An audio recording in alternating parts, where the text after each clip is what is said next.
Well, in his first term, Donald Trump created the longest government shutdown in history. And now in his second term, Donald Trump has set the record again for the new longest government shutdown in history. The end of the government shutdown was forged when 5 Senate Democrats, and only 5, changed their position in a compromise that forced every Senate Republican to change their positions, while it also forced Donald Trump to change his position. And it has forced every Republican member of the House of Representatives to now change their positions. So this is 5 Democrats who changed their position, and 53 Republican senators, 217 Republican House members, and 1 Republican president, a total of 271 Republicans who changed their positions and are now supporting a version of a budget bill that they said they would never support, and 5 Democrats who changed their position to vote for that same bill, which was proposed by those 5 Democrats. So who caved here? What does caved mean? But this being Washington, the 5 changed votes on the Democratic side versus the 271 Republicans changing their position is being generally reported as the Democrats, meaning all of them, the Democrats abandoning their position, the Democrats caving, the Democrats losing the shutdown. So 5 Democrats changed their position, 271 Republicans changed their position to arrive at a compromise position. And it's reported as just the Democrats caving.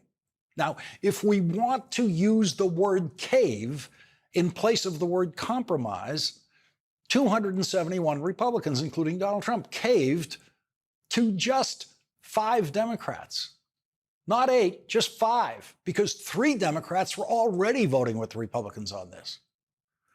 271 Republicans changed their position to accept the demands of 5 Democrats that created the 60-vote majority in the Senate to pass a bill.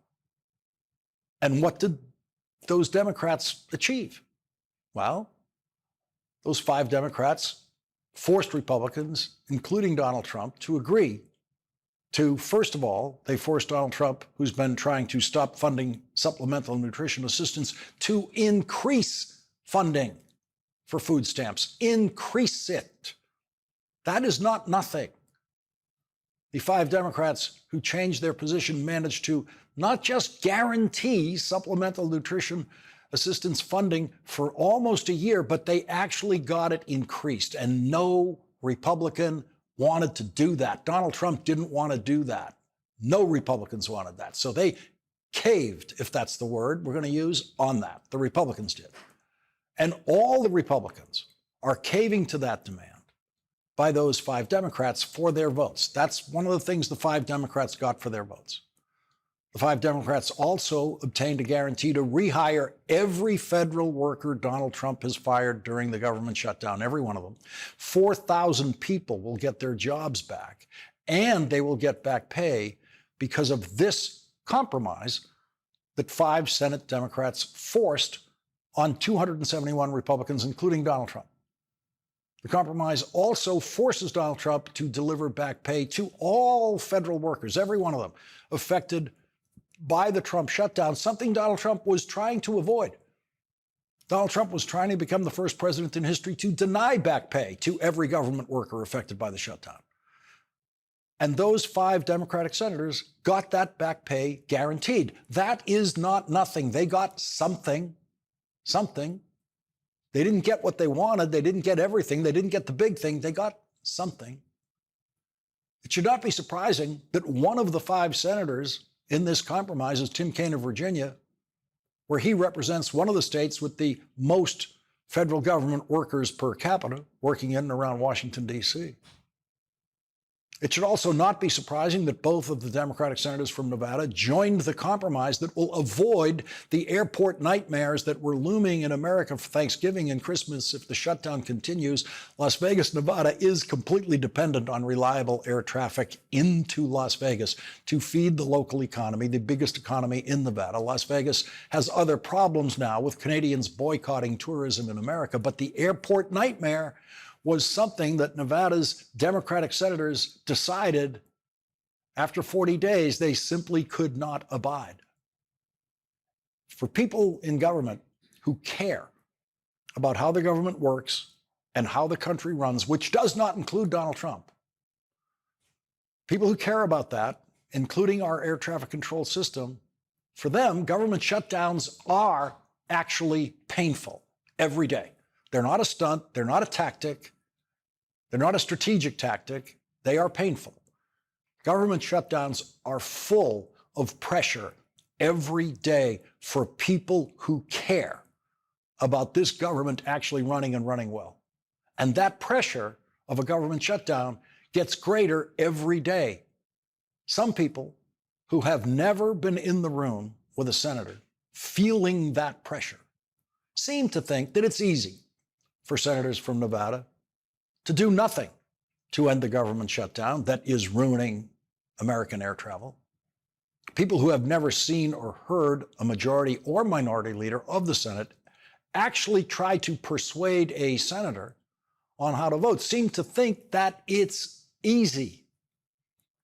If you haven't worked in the Senate, you haven't actually seen it happen. It is not televised. It happens on the Senate floor when the senators are speaking privately and don't have microphones. It happens in the leader's office just off the Senate floor. And it happens in the Mansfield room and the LBJ room just off the Senate floor. Those rooms were named for previous Senate majority leaders who were thought to be masters of the Senate. Democratic senators meet in the LBJ room. The minority party meets in the LBJ room for their group lunches. The majority party meets in the Mansfield room for their group lunches. No reporter, no pundit who claims expertise in this arena has ever been allowed in one of those rooms while those meetings were happening. No authors of books about political science have ever been allowed in those rooms. They have no idea what it's like for a Democratic leader of the Senate trying to guide every Democrat in the Senate in a room together at the same time. Very few Senate staffers are ever allowed in that room. There are usually no more than 2 or 3 staffers in that room. I was in that room many times in the 1990s when Bill Clinton was president, and a masterful Senate Majority Leader, George Mitchell of Maine, was running that room. There was a moment in those early Clinton years in that room when it seemed that the only reason 2 senators didn't start throwing punches is that they were seated too far apart from each other when they were yelling at each other. They were 2 men who fully respected each other, were very friendly with each other, usually voted the same way, but that day almost came to blows. Because that's how tense it can be in that room. And that is how important the work is. Those 2 senators had conflicting opinions that day, and both of them thought that what they wanted to do was the best thing for the country. That was not an egotistical shouting match. That was a shouting match about the future of this country, a shouting match about what this country needed at that moment. And luckily, at that moment, the most tense moment I've ever seen in that room, in the Mansfield room, John Glenn was in the room. John Glenn was in the room that day, a veteran Navy combat pilot who was the first person to orbit the Earth as an astronaut. He was a hero to everyone in that room long before any of us ever met him. And in a soft voice, he calmed the room and got everyone back on track, trying to figure out how to work together. The Senate is lucky when it has giants like John Glenn in the room, world-class heroes who command everyone's admiration all the time. But Senator John Glenn was not a leader. He was never a leader. I never heard a senator say, I'm voting for it because John Glenn is voting for it. There is no more difficult thing to try to do in the United States Senate than to lead. Very few senators have ever been able to do it, either at the committee level or at the majority and minority leader level.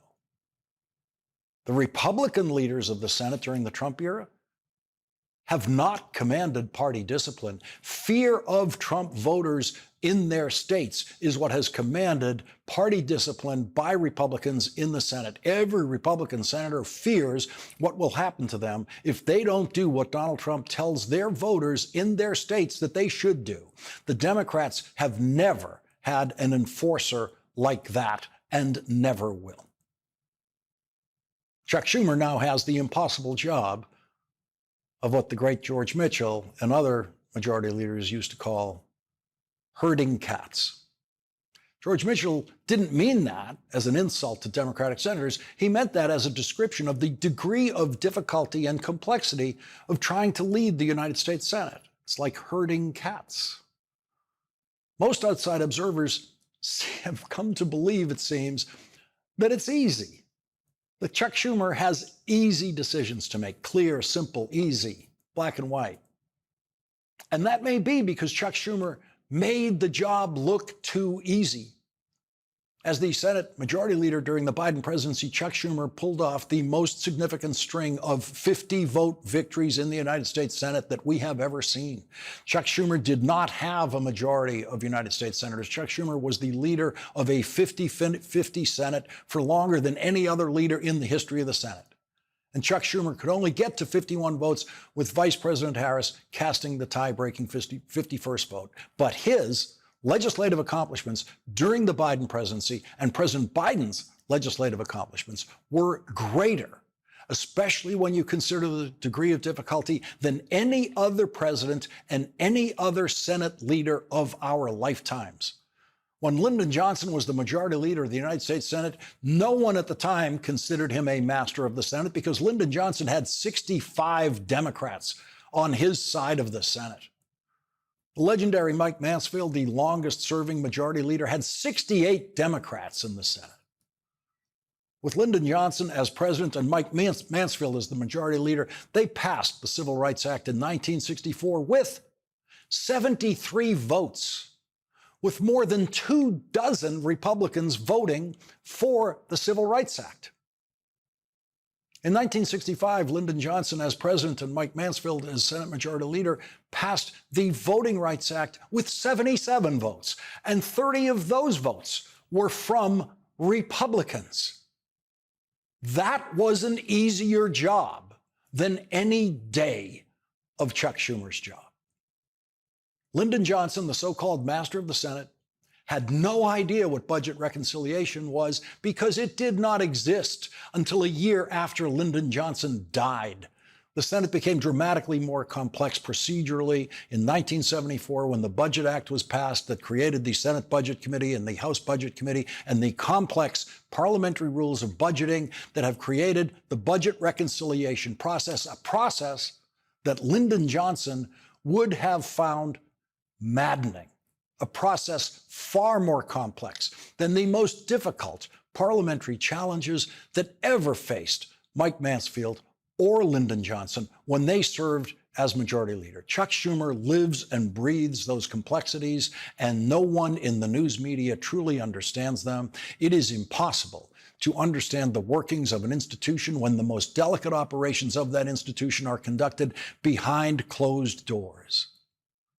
In the Mansfield room, the LBJ room, the Senate offices, the leader's office, never in front of cameras. Chuck Schumer voted against the compromise that 5 members of his party negotiated. The Democratic leader of the House of Representatives, Hakeem Jeffries, is also against that compromise. Here is what Congressman Jeffries said about the job Chuck Schumer has been doing and has done during the government shutdown.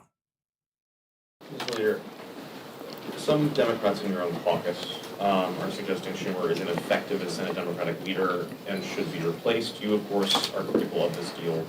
Do you view him as effective, and should he keep the job? Yes and yes. Throughout the shutdown, you referred to your Senate colleagues as courageous for rejecting the 14 previous attempts to reopen the government without an extension to the Affordable Tax Care credits. Those 8 Senate Democrats who voted to start the process of reopening the government, do you still include them in that characterization of courageous Democrats who have kept the fight going throughout this shutdown? Well, I don't have much to say about those individuals, and they're going to have to explain themselves to their constituents and to the American people. I certainly believe that Senate Democrats, the overwhelming majority of Senate Democrats, led by Chuck Schumer, have waged a valiant fight over the last 7 weeks, defeating the partisan Republican spending bill 14 or 15 different times, week after week after week, and continue to oppose this effort of passing legislation that does not address the Republican health care crisis by extending the Affordable Care Act tax credits. But the fight is getting ready to shift back to the House, where we're going to work hard, hold the Republicans accountable. It might be easy to criticize Chuck Schumer. It is easy to criticize Chuck Schumer. It's easy to make fun of him. You can wish he were smoother. You can wish he had all the smoothness of Barack Obama. It's easy to criticize him, but it is not easy to replace him. It might be easy to call for his resignation, but it is not easy to say who, with a name, could do a better job. Who in the United States Senate right now could have persuaded the senators from Nevada to worry less about the disruption in air traffic to Las Vegas? Every Democratic member of the Senate has had a chance to persuade every one of those 5 Democratic senators to not join this compromise, and not one Democratic member of the Senate has been able to persuade one of those 5 senators not to join the compromise. They all had a chance to do it. They all had a chance to be the leader. Every single one of them had a chance to lead those 5 senators away from the vote those 5 senators were planning to cast, and every single Democratic senator failed to lead them away from that vote. That's how hard leading is in the United States Senate. Those senators can make up their own minds, and they did, and there is nothing a leader can do about that. It always happens, has always happened throughout our history, has always happened. When Lyndon Johnson was president of the United States, a former Senate Majority Leader, president of the United States, 2 people ran against him in the primary for his reelection. They were both Democratic United States senators who did that. That's how independent senators are and always have been, until Donald Trump turned Republican senators into a cult. Just watch the Senate floor. Watch how much time every Democratic senator has on the Senate floor to approach any other senator to try to persuade that senator about anything. And no one could do it. None of them did it.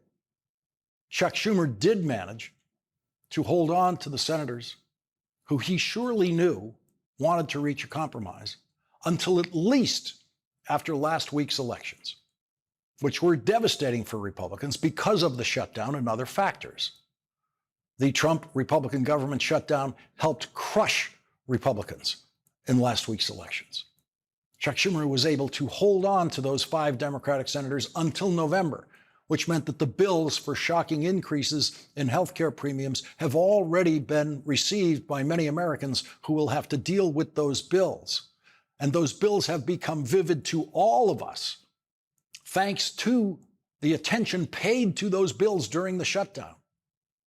The very same health insurance bills that caused Marjorie Taylor Greene and the Republican House of Representatives to publicly say that her party is wrong on that issue.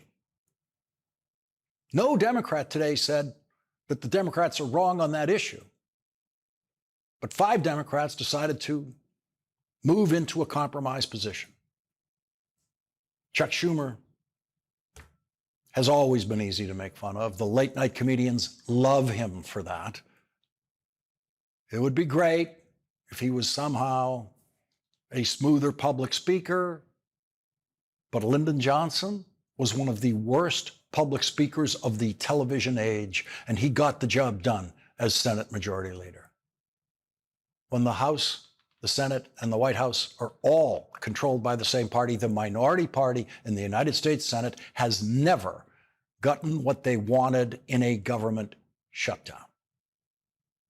The 5 senators who reached that compromise over Chuck Schumer's objection created a compromise that only funds the government until the end of January.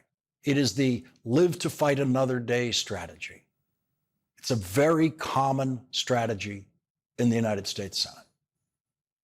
The Republican Speaker of the House, Mike Johnson's position was that the House of Representatives had already passed the budget bill, and there was no reason for House members to even come to Washington, because the next step was simply for the Senate to pass exactly what the House passed. That was it. That was Mike Johnson's position. Zero compromise, nothing, not one sentence. So Mike Johnson, according to the cave theory of this story, Mike Johnson is a huge loser in this compromise, because Mike Johnson's bill that he passed through the House of Representatives by 5 votes is not going to be signed into law. It's going to be ripped up. Mike Johnson has to bring all of his Republican House members back, and all of them have to change their positions to agree with just 5 Senate Democrats who changed their positions. And when Mike Johnson does that, the Epstein files come back to life in the House of Representatives. Because when Mike Johnson convenes the House of Representatives, he will have to swear in the newest elected member of the House of Representatives, Adelita Grijalva of Arizona. She will then immediately become the 218th signature on a discharge petition that will force a vote of the House of Representatives on releasing the Epstein files, a vote Mike Johnson fears more than any vote ever cast during his speakership. That is why Mike Johnson closed down the House of Representatives and gave every Republican in the House a paid vacation for the last 7 weeks.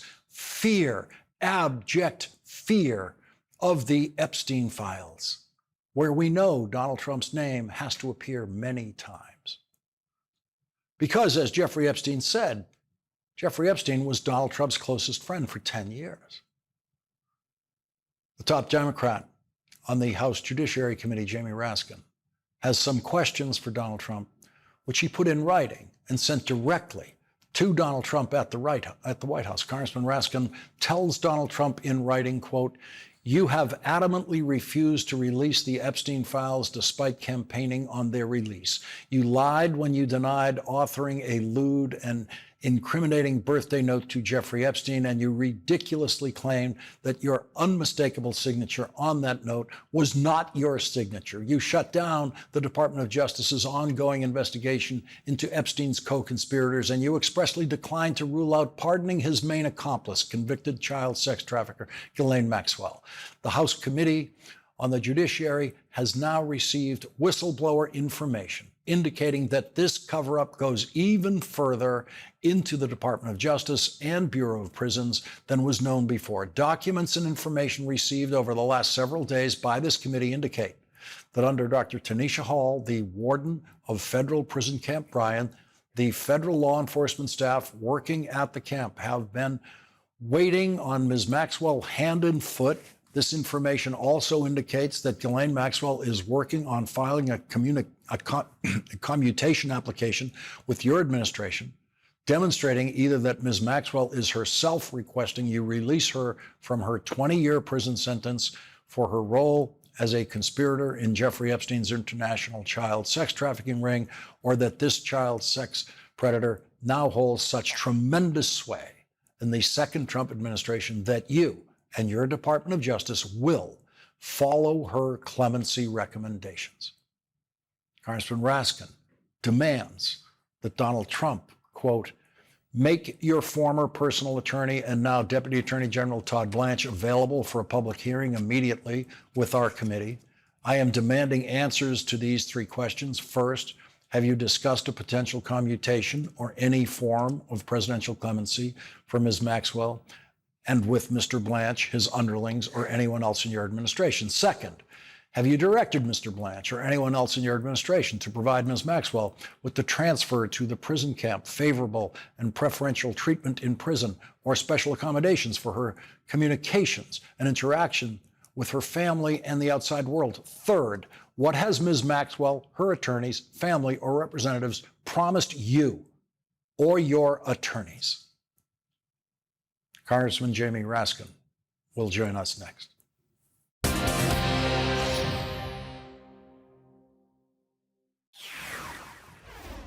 We are now getting much closer to the release of the Epstein files. Adelita Grijalva will become the final signature on a discharge petition in the House of Representatives to force a vote on releasing the Epstein files when she is sworn in this week, probably, as Arizona's newest Democratic member of the House. Joining us now is Democratic Congressman Jamie Raskin of Maryland. He's the top-ranking Democrat on the House Judiciary Committee with jurisdiction over these matters. Congressman Raskin, let me begin with your demand from Donald Trump and exactly what you want from him as a result of the whistleblower information that you've obtained. We basically want to know what is the quid pro quo. She obviously uttered a series of statements to Todd Blanche, Donald Trump's personal lawyer, now the number 2 at DOJ, which he found satisfactory. Essentially, she's saying neither Jeffrey Epstein nor Donald Trump had anything to do with sex with underage girls, anything to do with sex trafficking. And so they pronounced themselves satisfied with what she is going to testify, apparently, to the Oversight Committee. What did she get exactly for that? Now, some of it we've very clearly been able to piece together. She got an immediate, utterly unprecedented transfer to a minimum security prison camp in Texas, which never even had allowed sex offenders to go in there before. And she was transferred there pretty much overnight, short-circuiting all of the procedural steps and obstacles that most people confront when they try to leave a tougher, higher security prison for a lesser one. You've got to show some compelling reason for doing it. It takes months and months to happen. She was just sent there. And now we have a whistleblower who's come forward to the Judiciary Committee to tell us about what it's like in there. And essentially she gets first-class Trump Hotel concierge type service. She's getting room service behind bars. She gets to play with puppies when she wants to. She gets to go to the gym whenever she wants to. She has shower privileges that no other prisoners have. And then any of the other inmates who register or protest or even speak to anybody about what's taking place are punished and are facing all kinds of adverse discipline. One of them was actually transferred out of that prison camp to a much tougher prison because she had objected to all of these extraordinary special privileges that were being given to Ghislaine Maxwell. Then we also learned, Lawrence, that she is in the process of sending a commutation petition to President Trump. So is that part of the agreement, that she would get pardoned from this as well? We want to know exactly what was the deal. But at this point, unlike these 77 pardons that were just handed down yesterday to all of the January 6th co-conspirators and supporters, this is one we know about in advance. And I would like my colleagues on a bipartisan basis to take a strong stand against pardoning this child sex trafficking criminal. This sex offender, convicted and unrepentant sex offender, and we should go on record now, before it happens, that we oppose his use of the pardon power in that way. And of course, he can pardon people as he sees fit, which is what people always say, but we can also speak out about what we think as the House of Representatives and as the U.S. Senate, and we should object to that in advance. How will the discharge petition in the House of Representatives change the dynamic? Well, we've got, with Adelita Grijalva's belated arrival or belated swearing in, we are going to have the 218th signature we need to discharge the legislation ordering the release of the entire Epstein file. Of course, that's got to go to the Senate, too, and we don't know what's going to happen over there. The Trump administration is saying, oh, it's okay. The Oversight Committee is releasing all of the documentation anyway. No, nonsense. They're releasing exactly what they want us to see. We want the administration to release what they don't want us to see. We want to see the whole thing, exactly what Kash Patel was demanding, what Pam Bondi was demanding before they got into office, before they sent more than 1,000 FBI agents to work 24/7 to look for Donald Trump's name in every email, in every text, in every photograph for his image, in every video, and so on. We just want the entire file, and they know exactly what that means because that's what they were demanding up until they did their own vetting of it, and now they don't want anybody to see any of it. To go back to the whistleblower information, which is new, that you're bringing to us tonight, is there a possibility that the whistleblower that you've been dealing with at the committee will go public and will testify publicly? I'm not certain about that.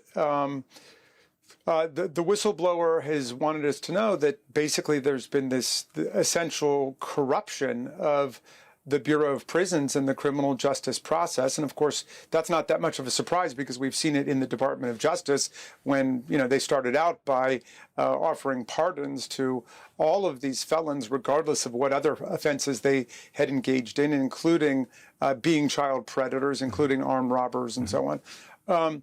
But this is a brave, tough whistleblower who says that they don't want to see this kind of prostitution and corruption of the Department of Justice and of the Bureau of Prisons. It's a situation where you have staff who feel like they've been put to go to work for Ghislaine Maxwell and this decades-old conspiracy to cover up an international child sex trafficking ring that is doing at least $1.5 billion worth of business, because that's what the banks belatedly came forward to say with these SARS statements, the suspicious activity reports. So there's this massive cover-up going on, and if actually we're seeing it happen in real time, and if Donald Trump goes forward and offers commutation and a pardon to Ghislaine Maxwell, that will be the final act in this cover-up. And they'll put her out, they'll trot her out there to say she saw nothing wrong, nobody did anything wrong, much ado about nothing, she'll get her pardon, and they think they'll put it to rest. But the difference here, I believe, is that we have a massive bipartisan opposition to a cover-up here, and people are demanding to know what exactly took place with this child sex trafficking ring with all of these very influential and powerful men all over the world, and also Ghislaine Maxwell, who herself was convicted of participating as a child sex predator as well as a groomer and a trafficker.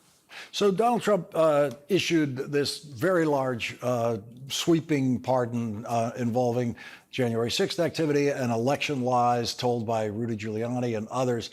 And it's an interesting pardon because it's directed at people who are not charged with any federal crimes.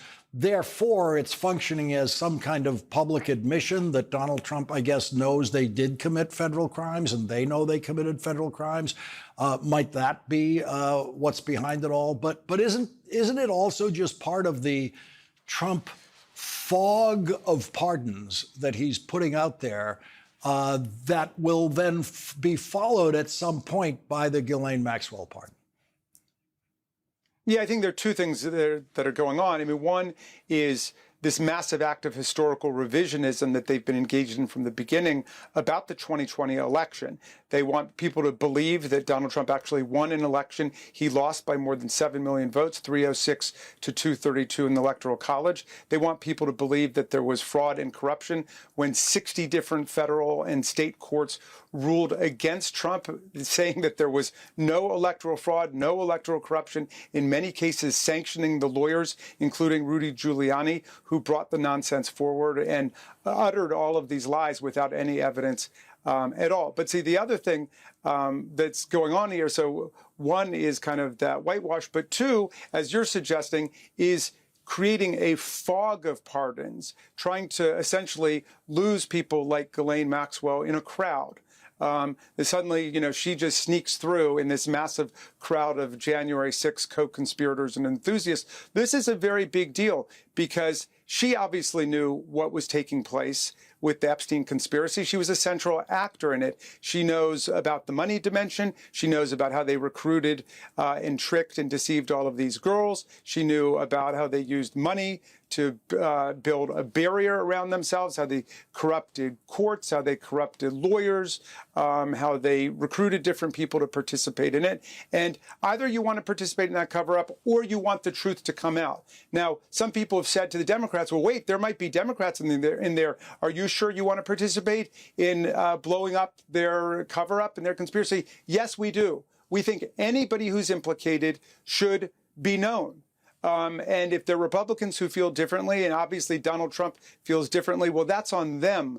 But the American people really want to know because child sex trafficking is a serious crime. And, you got to go back and look at what we do know from that period to understand what a vicious and brutal operation that was. And we can't cover up for it. It's like what they're doing with January 6th. If we allow them to whitewash it and to send the truth down an Orwellian memory hole, it's setting us up for political coups and violent insurrections in the future and perhaps in the very near future. So we've got to insist upon the truth. That's something that Alexei Navalny says in his wonderful book that he wrote in one of Putin's filthy prisons, Patriot. He says, everybody must do what the tyrants fear the most, which is to tell the truth. And that's what this whole thing is about.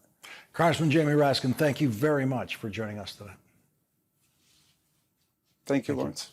And coming up, Massachusetts led the way for 25 states who took on Donald Trump and won after Donald Trump tried to cut funding to help feed hungry American families during the government shutdown. Massachusetts Attorney General Andrea Joy Campbell will join us next.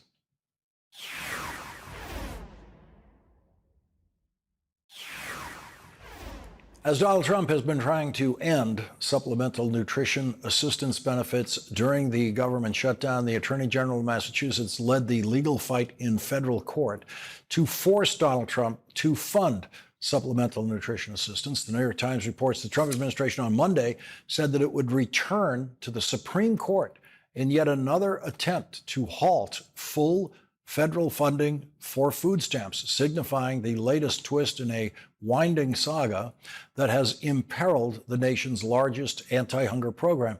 The administration revealed its intentions just hours after an appeals court refused to block the decision of a lower court judge who had previously ordered the government to finance benefits completely this month for the roughly 42 million people who receive aid to buy groceries. Joining us now is Massachusetts Attorney General Andrea Joy Campbell. Thank you very much for joining us tonight. It has been a busy weekend for you. You filed this case in federal court in Boston. You have been back and forth from the district level to the appeals court, Donald Trump wanting to take it to the Supreme Court. Given that we probably by this next week may be through the government shutdown, what have we learned in this, and what do we need to know about the possibilities of this kind of assistance being stopped by Donald Trump in these situations? While, of course, residents may continue to be frustrated that our government is shut down for the longest time in history and frustrated with Congress, I want to remind them that there are a group of electeds that have been fighting from the very beginning to hold this administration accountable, and that's Democratic AGs. I was really proud to co-lead a group of 25 states and 3 governors to make it so that the Trump administration and the USDA would give 42 million Americans across the country, including 1.1 million Americans here in Massachusetts, the SNAP benefits they are entitled to. Never in the history of our country, during a war or even a government shutdown, has SNAP recipients not received the benefits that they were due. So we went to court. We got a court order requiring them to turn on benefits for the month of November. And every step of the way, they have been fighting back against that. And their most recent action would require states to claw back, essentially take the money back from the residents that we have given benefits to. And so we went into court late last night and again this morning, or filed the paperwork late last night, went into court this afternoon. And the judge has stayed that directive from the USDA so that benefits would continue to flow to our residents across the country. And so, assuming there is a House vote later this week and the government shutdown is ended, in their court filings, Donald Trump's lawyers say, oh, we very much want to fully fund this program. It's just that because of the shutdown, we can't. When this shutdown is lifted, we're going to quickly find out the truth about that. It's total nonsense, and it has been from the very beginning. And the chaos and confusion they have created is by their own incompetence. And I can't mince my words here because we're talking about seniors on fixed income, children that are going without food. Our most vulnerable depend on SNAP resources. I was on food assistance as a kid. These aren't folks just sitting on a couch taking advantage of government. No, they're working during a cost of living crisis and trying to feed their families, trying to get ahead. And government should help and not harm. And they have had access to billions of dollars from the very beginning to fund this program. We should never have even had to go to court to get them to do their jobs. But because they were unwilling, even though at first they said they would, and then the week before November started, they changed their mind. We ran to court and proud, frankly, that this coalition stood up to ensure that benefits would flow to our residents and, of course, sustain our economy and the grocers and the merchants that also depend on these resources too. What did it mean to you as a former recipient of this benefit, the supplemental nutrition, to actually be the person who's able to go into court and fight for it? Oh, it's significant. You know, I do this work of being the Attorney General of Massachusetts, not because I feel as though I have a professional calling to serve other people and to do something that's bigger than me, but it is personal. I'm always bringing in my personal narrative. And I think about my father that you knew. When he got out of prison, he worked, but he still needed some help to get back on his feet. My grandmother, who struggled at times, who was working but needed some help, food assistance was there. It was temporary to allow me to then become the first Black AG of Massachusetts. This is what every family wants. They want the next generation to do better, and they need government to help them access opportunity. And it's been tragic and horrific to watch this administration sort of work against us, and absolutely unconscionable. You joined us early in this administration to talk about what state attorney generals might be able to do to counter Donald Trump. The government shutdown was probably not on your list of things to anticipate this way. This is the kind of litigation where you have to really make it up as you go along. No one's ever had to do this one before. I think people want to compare Trump 2.0 with Trump 1.0. It's very different. The blatant and persistent unlawful actions by this administration, the chaos and confusion. I tell folks everyone should be alarmed. And why? It's not personal. If this president was Democratic and doing the same thing, well, we would hold him accountable or her accountable too. At the end of the day, what we're seeing is a president that is set on working against us states who are trying to address the issue of affordability. In our lawsuits right here in Massachusetts, we're now over 41 lawsuits protecting access to billions of dollars of Massachusetts investments. They tried to come for $3.24 billion in Massachusetts investments. Our 40 plus lawsuits have protected $3.02 billion. So lawsuits are working, AGs are working, but it's only Democratic AGs, not one Republican AG to be found. And I hope that gives some folks in this country hope and inspiration that there are folks out here who will continue to fight for them. Massachusetts Attorney General Andrea Campbell, thank you very much for joining us tonight. Thank you for having me. Thank you. Massachusetts Attorney General Andrea Campbell gets tonight's last word.